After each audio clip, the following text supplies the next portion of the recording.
लोकसभा चुनाव 2024 को लेकर आज सुबह 7 बजे से वोटिंग चल रही है और वोटिंग से पहले ही पश्चिम बंगाल जो कि एक बार फिर से हिंसा की चपेट में आ गया है।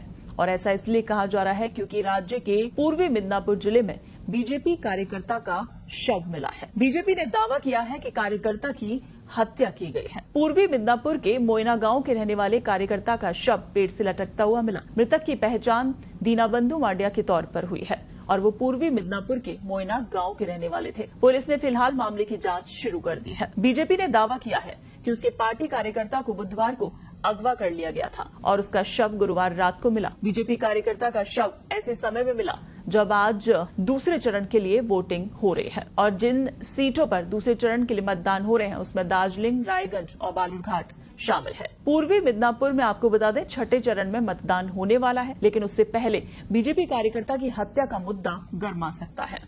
दरअसल पिछले कुछ वक्त से चुनाव के दौरान पश्चिम बंगाल में हिंसा देखने को मिल रही है। ऐसा ही कुछ पहले चरण की वोटिंग के दौरान भी देखने को मिला था। पहले चरण में जहां बंगाल की 3 सीटें जलपाईगुड़ी, अलीपुरद्वार और कूच बिहार में मतदान हुआ था और उस वक्त कूच बिहार में टीएमसी और बीजेपी कार्यकर्ताओं के बीच झड़प की घटना सामने आई थी।